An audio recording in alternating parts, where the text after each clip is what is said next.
rocked by budget cuts, state universities are enrolling more out-of-state and international students, and a lot of them are coming from China. Cali Carlin has been looking at the trend and getting a sense of who's getting squeezed. And Cali, what have you found? Well, Scarlett, the University of San Diego in California accepted 1,500 fewer Californian students this year in favor of out-of-state students. So why would the Golden State sell out its own tax-paying citizens? Well, as is often the case, it all goes back to money.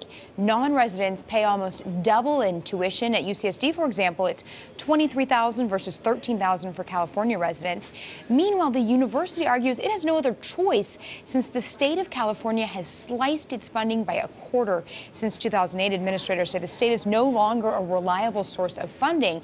And in the midst of all this, it appears that the high-achieving Asian Americans are getting squeezed. Take a look at UCSD's freshman class. For example, the number of students from mainland China jumped by 12 times in 2 years, while the number of Asian American Californians fell by about 30% during that same period.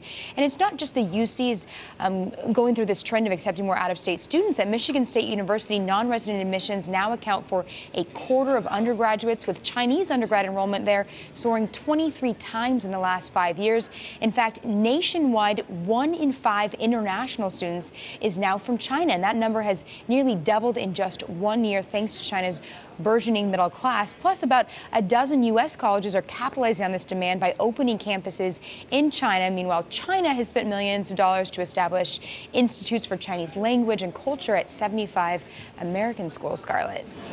Callie, it's a good thing I graduated from college years ago, because I would never be able to get into college now, given all this. It's incredibly competitive.